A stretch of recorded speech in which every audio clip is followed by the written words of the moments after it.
ఈ విధంగా పంపా సరస్సు దగ్గరికి వెళ్ళారు రామలక్ష్మణులు. ఆ పంపా సరస్సులో అందమైనటువంటి హంసలు, అందమైనటువంటి బిగ్గురు పక్షులు, అనేక రకాలైనటువంటి జలచరాలు, వికసించిన తామర పుష్పాలు, వికసించిన కలువ పుష్పాలు, వైఢూర్య సమానంగా ప్రకాశించేటువంటి స్వచ్ఛమైనటువంటి జలాలు, ఈ ఆనందకరమైనటువంటి వాతావరణాన్ని చూసినటువంటి రామచంద్రమూర్తి ఒక్కసారిగా సీత గుర్తొచ్చి లక్ష్మణస్వామితో అంటున్నాడు, లక్ష్మణ, ఈ మనోహర కోకిలారవము, ఈ సుపుష్పిత కాననం వై మహింజలు యౌవసంతము, హర్షదం విలసీతకున్ వామలోచన మంజుభాషిణి పంభరాల కబాసి, ఇంకేమి కార్యమనంగుదమ్ముడాయను జీవముదాల్చియుం. నాయనా లక్ష్మణ, ఈ వసంత ఋతువు హర్షదం విలసీతకు, సీతకు చాలా సంతోషమైనటువంటిది. ఈ మనోహర కోకిలారవము, ఈ మనోహరంగా ఆనందంగా చెవులకింపుగా పలికేటువంటి ఆ కోకిల శబ్దాలు, ఈ మనోహర కోకిలారవము, ఈ సుపుష్పిత కాననం వై మహింజలు యౌవసంతము, ఈ అందమైనటువంటి వృక్షాలు, ఈ అందమైనటువంటి పూలు పూచినటువంటి అరణ్యం యొక్క పరిస్థితి, హర్షదం విలసీతకు, ఎంత సంతోషపడి ఉండేదో కదా సీత. వామలోచన, అందమైనటువంటి కన్నులు కలిగినటువంటి, బంభరాలక, తుమ్మెదల వంటి అందమైన తల వెంట్రుకలు కలిగినటువంటి, బంభరాలక బాసి ఇంకేమి కార్యమనుంగుదమ్ముడా, అటువంటి సీతను పోగొట్టుకొని నేను జీవించి ఏం చేయాలి లక్ష్మణ? నేను జీవము దాల్చియుం, నేను జీవం దాల్చి మాత్రం ఏం ప్రయోజనము లక్ష్మణ? ఇక ఈ ఆనందకరమైనటువంటి వాతావరణంలో సీత లేక నేను జీవించలేను అసలు. అదుగో ఆ కాకి అరుస్తున్నది చూసావా? ఆ కాకి సీతాపహరణ జరక్క ముందు అరిచి ఏదో ప్రమాదం జరుగుతున్నట్టుగా అరిచింది. అప్పుడు సీతాపహరణ జరిగింది. అదే కాకి ఇప్పుడు ప్రశాంతంగా ఆనందంగా ఆ కొరవ కాకులతో ఆడుకుంటుంది చూసావా? అంటే మీకు శుభం కలుగుతుందన్న శుభ సూచకాన్ని మనకు తెలుపుతున్నది. అయినా ఈ వాతావరణంలో, ఈ ఆనందకరమైనటువంటి ఈ వసంత ఋతువులో సీతను ఎడబాసి నేను తట్టుకోవడం చాలా కష్టంగా ఉన్నది. ఆ సీత ఎలా కష్టపడుతున్నదో కదా. ఈ ఆనంద పరిస్థితి కూడా నా యొక్క ఆత్మకు కష్టాన్నే కలిగిస్తున్నది లక్ష్మణ అని చెప్పి దుఃఖ సాగరంలో మునిగిపోతున్నాడు రామచంద్రమూర్తి. ఇప్పుడు లక్ష్మణస్వామి అన్న, నీవు కూడా ఇలా దిగులు పడిపోతే ఎలా? ఎప్పుడైనా సరే ఎటువంటి కష్టం వచ్చినప్పటికీ కూడా ఉత్సాహం అనేటువంటిది ఉండాలి. ఆ ఉత్సాహంతో ఎవడైతే ఉండగలడో వాళ్లకు మరలా శుభాలు కలుగుతాయి. ఉత్సాహవంతుడుగా ఉండేటువంటి వాడికి ఎప్పుడూ నష్టం కలగదు. ఒకవేళ నష్టం కలిగిన ఉత్సాహాన్ని దూరం చేసుకోకూడదు. ఉత్సాహమే మనకు ఆనందాన్ని ఇచ్చేటువంటిది అని చెప్పి ఆ రామచంద్రమూర్తిని ఉత్సాహపరిచేదానికి శతవిధాల ప్రయత్నం చేసి లక్ష్మణ స్వామి ఆయనకు ధైర్యాన్ని చెప్తూ ఉన్నాడు. ఈ పరిస్థితినంతా అక్కడ ఆ ఋష్యమూక మీద, పర్వతం మీద ఉండేటువంటి వానరులు కూడా కొంత గమనిస్తూ ఉన్నారు. వాళ్ళు ఈ ధనుర్బాణాలు ధరించినటువంటి ఈ యొక్క రాజపుత్రుడు ఈ పంపా తీరానికి ఎందుకు వచ్చారు అని చెప్పి అనుకుంటున్నారు. వాళ్ళు ఇక్కడ రామచంద్రమూర్తి లక్ష్మణస్వామి చెప్పినటువంటి ధైర్య వచనాలకు కొంత ధైర్యాన్ని తెచ్చుకొని లక్ష్మణ, మనం కబంధుడు చెప్పిన ప్రకారంగా సుగ్రీవుడితో కానీ స్నేహితం చేస్తే మనకు శుభం కలుగుతుంది, మరలా సీత మనకు దొరుకుతుంది అని చెప్పి కబంధుడు చెప్పాడు. అదేవిధంగా జటాయువు వింద అనేటువంటి ముహూర్తంలో అపహరింపబడినటువంటి సీత త్వరలోనే మిమ్మల్ని చేరుతుందని జటాయువు చెప్పాడు. కాబట్టి వాళ్ళు చెప్పినటువంటి ఆ ధైర్యవంతమైనటువంటి మాటలతో నేను కొంత ప్రశాంతత పొందుతున్నాను. మనం ఋష్యమూక పర్వతానికి బయలుదేరదామని చెప్పి ఆ అందమైనటువంటి ఆ పంపా సరోవర సౌందర్యాన్ని చూస్తూ, ఆ చుట్టుపక్కల ఉండేటువంటి అరణ్య ప్రాంతాల యొక్క శోభను చూస్తూ ఋష్యమూక పర్వతం వైపుగా బయలుదేరారు రామలక్ష్మణులు. ఇక్కడ ఋష్యమూక పర్వతం వైపుగా రామలక్ష్మణులు బయలుదేరితే ఋష్యమూక శిఖరం మీద ఉండేటువంటి సుగ్రీవుడికి గుండె దడ మొదలైంది. వీళ్ళెవరో నన్ను సంహరించడానికే వస్తున్నారని చెప్పి భయంతో అక్కడి నుంచి ఆ కొండ మీద నుంచి ఎగిరి పక్కనుండే కొండల మీదకు, శిఖరాల మీదకు ఎక్కడికి వెళ్ళిపోతున్నాడు ఆయన పరిగెత్తి.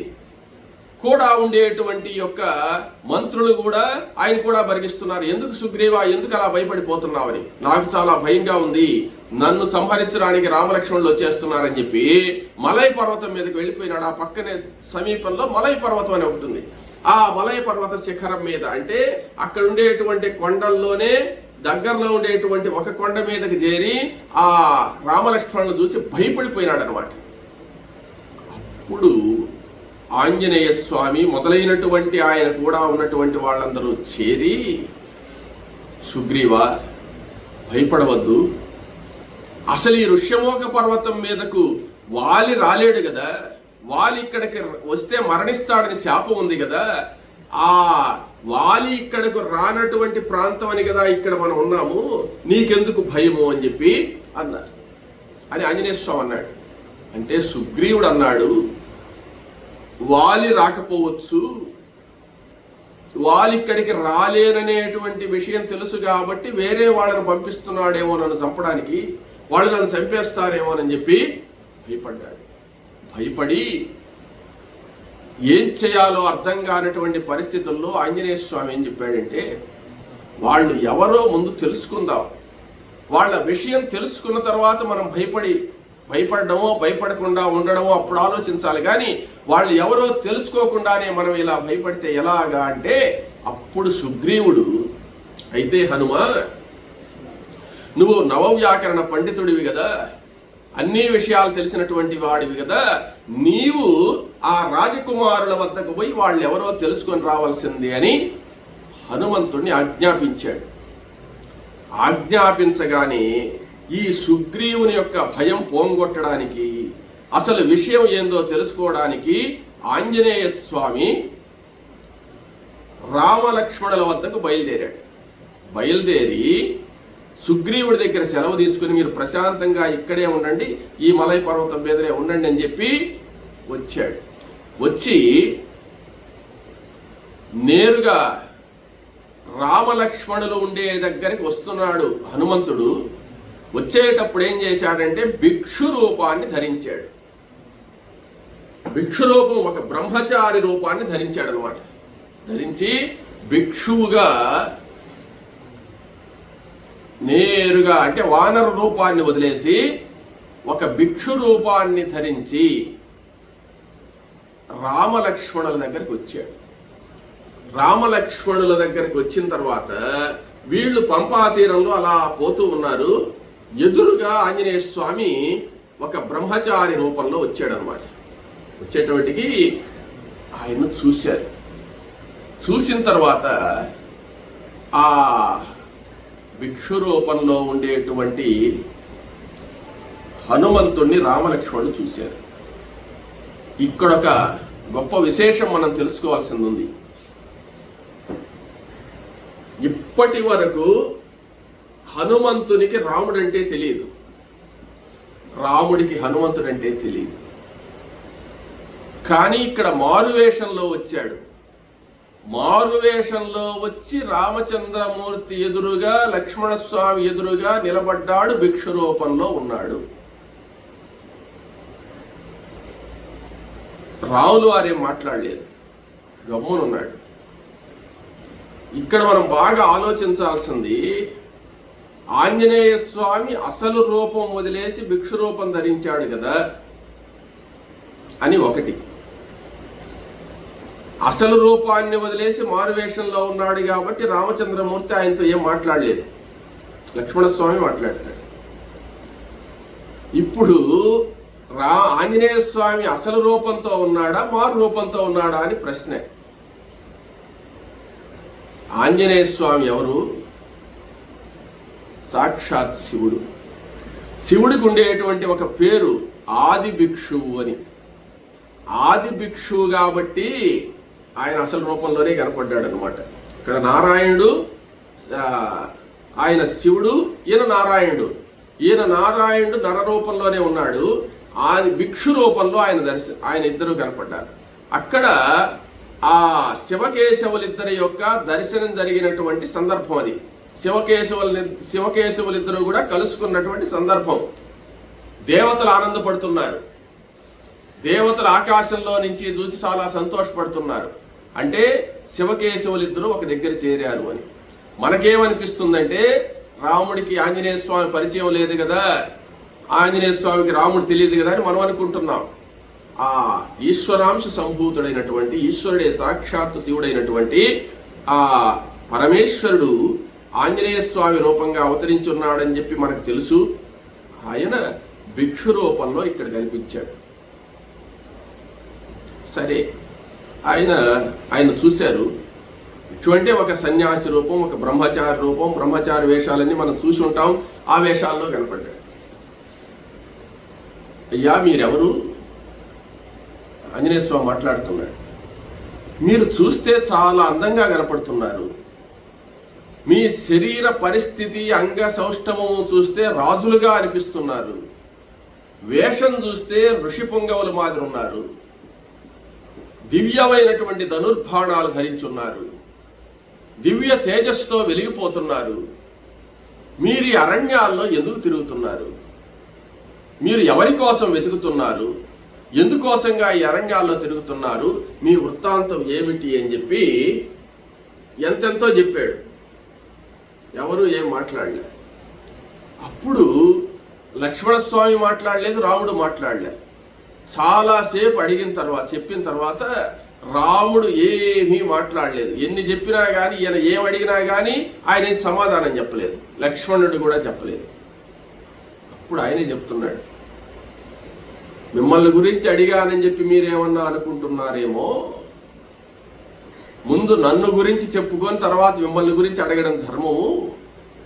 నేను సుగ్రీవుని యొక్క మంత్రిని.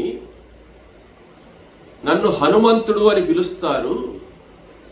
నేను వానరుణ్ణి. నేను మీ దగ్గరికి రావడానికి మారు వేషంలో వచ్చాను. ఇది నా వృత్తాంతం అని చెప్పాడు. చెప్పిన తర్వాత అప్పుడు రామచంద్రమూర్తి లక్ష్మణస్వామి ఛాయ చూసి లక్ష్మణుడి చెవులో, అంటే ఆంజనేయ స్వామి కూడా వినపడకుండా చెప్పాడు, లక్ష్మణ, మనం ఎవరి కోసమైతే పోబోతున్నామో ఆ సుగ్రీవుడే ఈ హనుమంతుడిని పంపించినట్టున్నాడు. కాబట్టి మనకు మంచే జరుగుతుంది. మన వృత్తాంతమంతా హనుమంతుడికి చెప్పు. చెప్పేటప్పుడు జాగ్రత్తగా చెప్పు. హనుమంతుని యొక్క వాక్య విధానము, మాట్లాడే విధానము, ఎక్కడా అపస్వరం లేకుండా మాట్లాడే పద్ధతి చూస్తే ఋగ్యజుస్సామ వేదాలు చదివినటువంటి వాడు తప్ప ఈ విధంగా ఎవరూ మాట్లాడలేరు. నవ వ్యాకరణ పండితుడు, అనేక సార్లు వ్యాకరణాన్ని తరిచి తరిచి చూసినటువంటి వాడు తప్ప ఈ విధంగా సంభాషించేటువంటి నైపుణ్యం ఇంకెవరికీ రాదు. ఎక్కడ అపశబ్దాలు లేకుండా చాలా జాగ్రత్తగా ఏ విధంగా మాట్లాడాలనో ఆ విధంగా మాట్లాడేటువంటి జ్ఞానం కలిగినటువంటి, చాలా తెలివి కలిగినటువంటి పండితోత్తముడు యొక్క హనుమంతుడు నువ్వు జాగ్రత్తగా మాట్లాడన్నాడు అని లక్ష్మణస్వామికి చెప్పాడు. లక్ష్మణస్వామి సకల వేద స్వరూపుడైనటువంటి ఆదిశేషుడు. ఈయన సామాన్యుడు కాదుగా. అంటే విద్యకంతా కూడా నాయకుడైనటువంటి సకల వ్యాకరణ విధానాలన్నీ కూడా బాగా తెలిసినటువంటి వాడు ఆదిశేషుడు. ఆదిశేషుడు సకల విద్యా సంపన్నుడు అన్నమాట. ఆ ఆదిశేషుడే కదా ఇక్కడ మాట్లాడబోతున్నాడు. కాబట్టి అక్కడ మాట్లాడింది ఈశ్వరుడు, ఇక్కడ మాట్లాడేది అనంతుడు అన్నమాట ఆదిశేషుడు. ఇప్పుడు ఆ ఆంజనేయ స్వామిని చూసినటువంటి వాడై లక్ష్మణస్వామి అంటున్నాడు, హనుమ పేరు చెప్పాడు కదా, అందువల్ల వీళ్ళు కూడా సంబోధిస్తున్నారు. హనుమ, మేము దశరథ మహారాజు యొక్క ఇక్ష్వాకు వంశంలో పుట్టినటువంటి దశరథ మహారాజు యొక్క కుమారులము. మా అన్నగారు ఆయన రాముడు అని పిలుస్తారు, నన్ను లక్ష్మణుడు అని పిలుస్తారు. మాకింకా మా అన్న భరతుడు ఉన్నాడు, మా తమ్ముడు శత్రుఘ్నుడు ఉన్నాడు. మేము అయోధ్య నగరంలో ఉంటూ ఉన్నాము. ఎన్నో యజ్ఞయాగాదులు చేసిన తర్వాత సంతానం లేనటువంటి దశరథ మహారాజుకు సంతానంగా కలిగాము. తరువాత మిథిలాధిపతి అయినటువంటి జనక మహారాజు కూతుర్ను మా అన్న సీతను వివాహం చేసుకున్నాడు. నేను ఆయన యొక్క కూతురైనటువంటి జనక మహారాజు యొక్క కూతురైనటువంటి ఆమెను ఊర్మిళను శృతకీర్తి మాండవిని మా అన్నా తమ్ముళ్ళు చేసుకున్నారు. ఆ నలుగురు వివాహం చేసుకున్న తర్వాత మేము అయోధ్య నగరంలో ఉంటూ ఉండగా రామచంద్రమూర్తికి పట్టాభిషేకం చేయాలని మా నాయన సంకల్పించినప్పుడు మా పినతల్లి కైక కోరిక ప్రకారం అరణ్యవాసం చేయడానికిగా మేము ఇలా బయలుదేరి వచ్చాము. రామచంద్రమూర్తి జటావల్కములు ధరించి అడవికి వస్తే నేను ఆయన సేవ చేసుకోవడానికి వచ్చాను.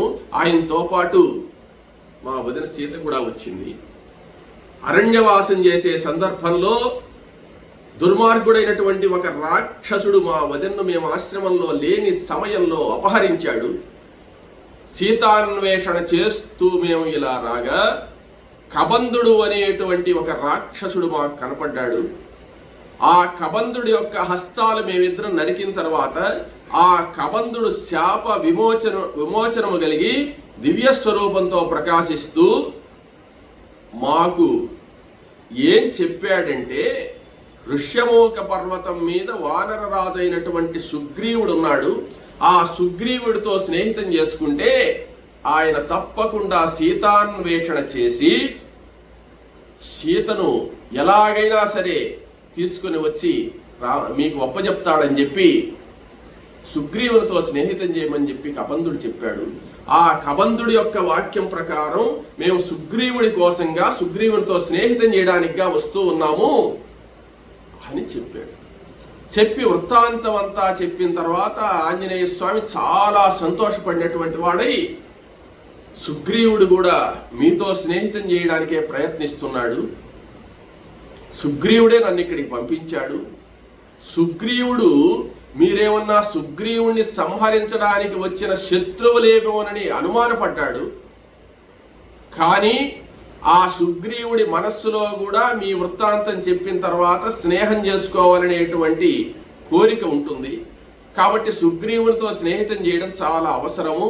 సుగ్రీవుడు కూడా భార్యా వియోగంతో రాజ్య వియోగంతో బాధపడుతూ ఉన్నాడు. కాబట్టి మీరు స్నేహితం చేసుకోవడం చాలా విశేషము. మీరిద్దరూ గాని కలిస్తే సుగ్రీవునికి క్షేమము, మీకు సీత దొరుకుతుంది అని నా మనసుకు అనిపిస్తుంది. కాబట్టి సుగ్రీవుని వద్దకు వెళ్దామని చెప్పిన తర్వాత అప్పుడు రామలక్ష్మణులు ఇద్దరు కూడా సంతోషపడ్డారు. అప్పుడు ఆంజనేయ స్వామి తన భిక్షు రూపాన్ని వదిలేసి ఆంజనేయ స్వామిగా కనపడ్డాడు. కనపడి వాళ్ళను ఈ అరణ్యం అంతా దాటి మీరు నడిచి రాలేరు, కాబట్టి మీరు నా వీపు మీద అధిరోహించండి, నేను తీసుకెళ్తానన్నాడు. అప్పుడు రామలక్ష్మణులు ఇద్దరు కూడా సంతోషపడి ఆంజనేయ స్వామి వీపు మీద కూర్చున్నారు.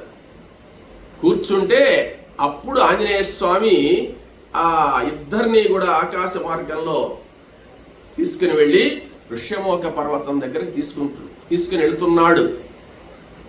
ఇదే మనం అనుకోవాల్సినటువంటిది. హనుమత్ వాహన సేవ అని చేస్తారు చూడండి. హనుమంతుడి వాహనం అని చెప్పి అంటారే.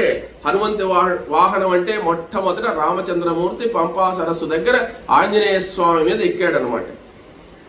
ఇద్దరు కూర్చున్నారు. మామూలుగా మనం ఏమంటే భుజాల మీద కూర్చోబెట్టుకొని ఇటు పట్టుకోపోయినట్టు మనం చూపిస్తుంటాం. కానీ ఆంజనేయ స్వామి వీపు మీద కూర్చోబెట్టుకొని విశాలమైనటువంటి ప్రాంతంలో ఇద్దరిని కూడా కూర్చోబెట్టుకొని ఆయన ప్రశాంతంగా ఆ ఋష్యమూక పర్వతం మీదకు వీళ్ళను విమానంలో తీసుకుని వెళ్ళినట్టుగా తీసుకుని వెళ్ళి అక్కడ ఋష్యమూక పర్వతం మీద దించాడు. ఒక సమప్రదేశంలో వీళ్ళిద్దరూ దిగిన తర్వాత హనుమంతుడు సుగ్రీవునితో వీళ్ళకు పరిచయం చేయాలనుకునే సందర్భంలో సుగ్రీవుడు ఇంకో కొంచెం అవతలు ఉండేటువంటి మలయ పర్వత శిఖరం మీద ఉన్నాడు అనమాట. నేరుగా అక్కడికి వెళ్ళి వీళ్ళ ఋష్యమూక పర్వతం మీదనే పెట్టాడు. అంటే ఈ పర్వతానికి ఆ పర్వతానికి పెద్ద దూరమేం లేదు, అదొక శిఖరం ఇదొక శిఖరం అన్నమాట. అక్కడికి వెళ్ళి సుగ్రీవుడితో చెప్పి ఆ సుగ్రీవుడు వీళ్ళ విషయాన్ని ఏంది అర్థం కాక భయపడుతున్నాడని చెప్పి అక్కడకు వెళ్ళి సుగ్రీవుడితో రామచంద్రమూర్తి విషయం అంతా సంపూర్తిగా చెప్పి నీతో స్నేహితం చేసుకోవడానికి వచ్చారయ్యా, వాలి పంపించినటువంటి వాళ్ళు కాదు, నీకు శత్రువులు కాదు నీకు మిత్రులేనని చెప్పి ఆంజనేయ స్వామి చెప్పిన తర్వాత పరమ సంతోషంతో సుగ్రీవుడు మానవ రూపాన్ని ధరించి ఇక్కడికి వచ్చేసాడు. ఒక 5 నిమిషాల లోపల ఆ శిఖరం మీద నుంచి ఈ శిఖరం మీదకి వచ్చేసారు. వాడు వచ్చి రాముడికి నమస్కారం చేశాడు. రామునికి నమస్కారం చేసినప్పుడు సుగ్రీవుడు వానరుడైనప్పటికీ మానవ రూపంలోనే ఉన్నాడు. కామరూపధరులు కాబట్టి వాళ్ళు ఏ రూపాన్ని కావాలంటే ఆ రూపం ధరించగలరు అనమాట. ఆ మానవ రూపంలో ఉండేటువంటి ఆ సుగ్రీవుడు రామచంద్రమూర్తితో స్నేహితం చేసుకోవడానికి సిద్ధమైన తర్వాత రాముడు తన వృత్తాంతాన్నంతా సుగ్రీవుడితో మాట్లాడాడు. సుగ్రీవుడు తన వృత్తాంతాన్నంతా లఘువుగా అవసరమైనటువంటి కొన్ని విషయాలు మాత్రమే ఆ రామచంద్రమూర్తితో చెప్పాడు. చెప్పిన తర్వాత ఆ కబంధుడి మాట ప్రకారంగా మనం స్నేహితం చేసుకుందామని చెప్పిన తర్వాత అప్పుడు రామచంద్రమూర్తిని చూసి ఆ సుగ్రీవుడు చెయ్యిలా అందించాట. చెయ్యిలా అందిస్తే అప్పుడు రామచంద్రమూర్తి కూడా తన చేతిని సుగ్రీవుని చేతిలో కలిపాడు. కలిపిన తర్వాత అగ్నిసాక్షిగా ఈ యొక్క స్నేహితం చేసుకోవాలనుకుంటున్నారు. అగ్నిసాక్షిగా స్నేహితం చేసుకోవాలనుకునేటప్పుడు ఆంజనేయ స్వామి ఏం చేశాడంటే వానర రూపం ధరించి వీళ్లను ఋష్యమూక పర్వతం మీద చేర్చిన తర్వాత మరలా బ్రహ్మచారి రూపం ధరించి ఉండాడు. సుగ్రీవుడు మానవ రూపము, ఆంజనేయ స్వామి బ్రహ్మచారి రూపంలో ఉన్నారు.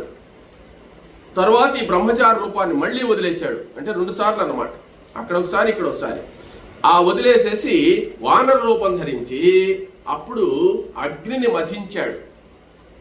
ఆ 2 కొయ్యలు తీసుకొని ఆ అరణిగా తయారు చేసి మథితాగ్ని, ఆ అగ్నిని మథించి ఒక అగ్నిని తయారు చేశాడు.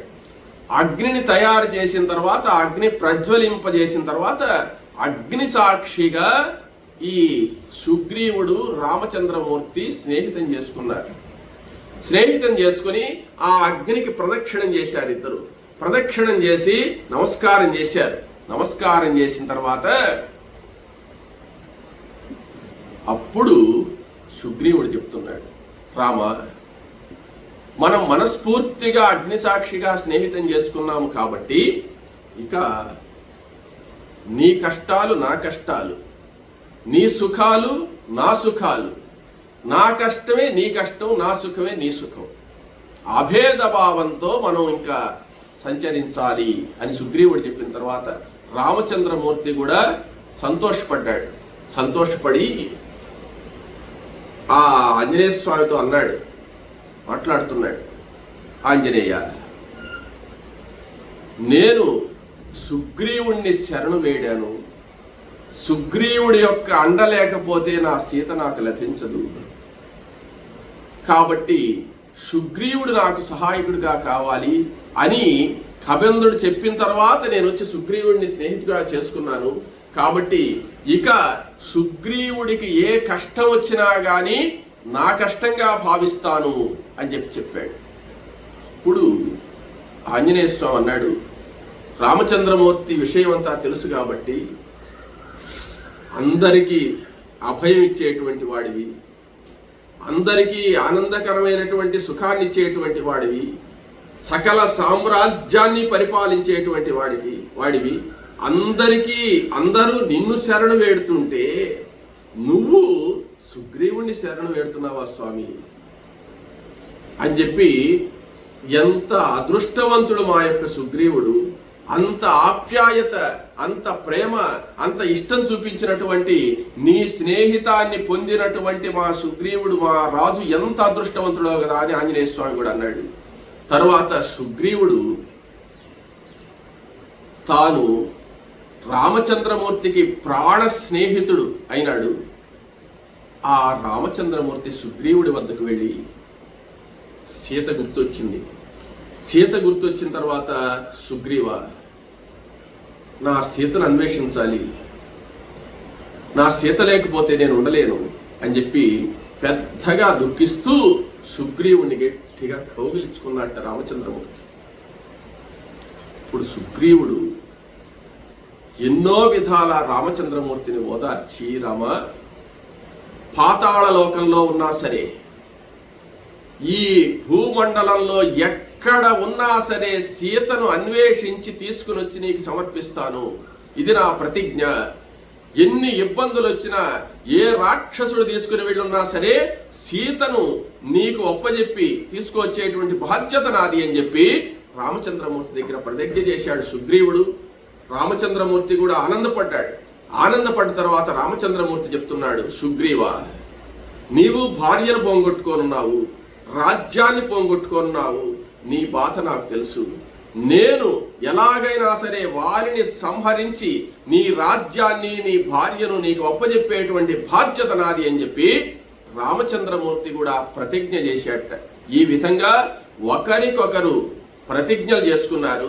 ప్రతిజ్ఞలు చేసుకొని ఆనందమైనటువంటి ఆ స్నేహితాన్ని పొంది ఒక మద్ది చెట్టు యొక్క కొమ్మ, బాగా ఆకులుండేటువంటి కొమ్మను విరిచి సుగ్రీవుడు అక్కడ వేశాడు రాముడిని కూర్చోమని. అదేవిధంగా ఆంజనేయ స్వామి ఒక చందన వృక్షాన్ని, కొస బాగా మండలుండేటువంటి దాన్ని విరుచుకొని వచ్చి ఆ లక్ష్మణస్వామికి ఆసనంగా వేశారు. అప్పుడు సుగ్రీవుడు, రాముడు ఒక దగ్గర కూర్చొని, లక్ష్మణస్వామి ఈ చందన వృక్షం మీద కూర్చొని మాట్లాడుకుంటూ ఉన్నారు. ఆ మాట్లాడుకుంటూ వాళ్ళ యొక్క బాధలన్నీ చెప్పుకుంటూ, రామ, నువ్వు చెప్పిన దాన్ని బట్టి చూస్తే సీతను ఒక రాక్షసుడు రావణుడు తీసుకుని వెళుతుండగా మేము చూసాము. ఆమె హా లక్ష్మణ, హా రామ అని చెప్పి అరుస్తూ వెళుతూ ఉండింది. నువ్వు చెప్పిన దాన్ని బట్టి ఆలోచిస్తే ఆమె సీత అనిపిస్తుంది నాకు. ఆమె తన యొక్క ఉత్తరీయంలో ఒక నగల మూట కట్టి మాకు అందేటట్టుగా మా వైపు మమ్మల్ని చూస్తూ వేసింది. మేము ఆమె ఛాయే చూస్తూ ఉండాము, కానీ సీతనే విషయం మాకు తెలియదు కదా. ఆ నగలు నా దగ్గర ఉన్నాయి, ఆ ఆభరణాలను తీసుకొచ్చి నీకు చూపిస్తాను రామ, నువ్వేమన్నా గుర్తుపట్టగలవా అంటే రాముడు వెంటనే, సుగ్రీవ, ఏవి ఆభరణాలు ఏవి అన్నాడు. వెంటనే సుగ్రీవుడు ఆ ఆభరణాలు తేడానికిగా ఆ గుహలోకి వెళ్ళాడు. ఆ ఋష్యమోక పర్వతంలో ఉండేటువంటి ఆ గుహలోకి వెళ్ళి ఆ గుహలో నుంచి సుగ్రీవుడే తన యొక్క చేత్తో ఆ యొక్క ఆభరణాలను తీసుకువచ్చినటువంటి వాడై రామచంద్రమూర్తి చేతిలో పెట్టాడు. రామచంద్రమూర్తి ఆ ఆభరణాలను అలా చూసినటువంటి వాడై ఆ మూట విప్పి అలా చూశాడు. చూస్తే ఆయన కన్నీళ్లు గారిపోతున్నాయి. కన్నీళ్లు గారిపోతూ ఆ నగలు గుర్తుపట్టలేకపోతున్నాడు.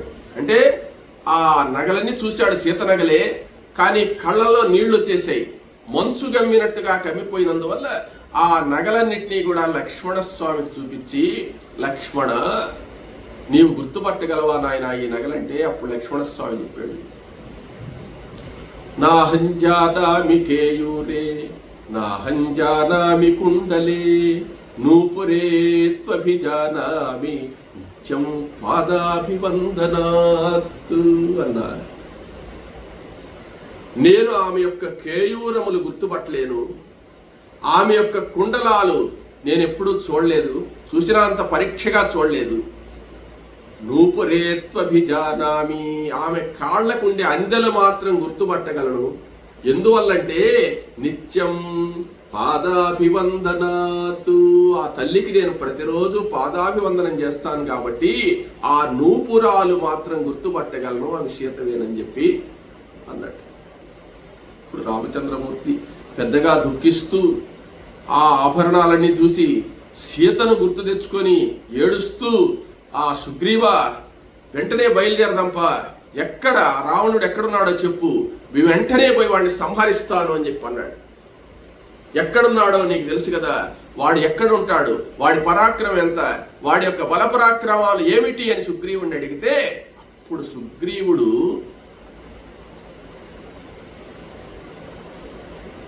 నిజమైన అబద్ధం చెప్తున్నాడు.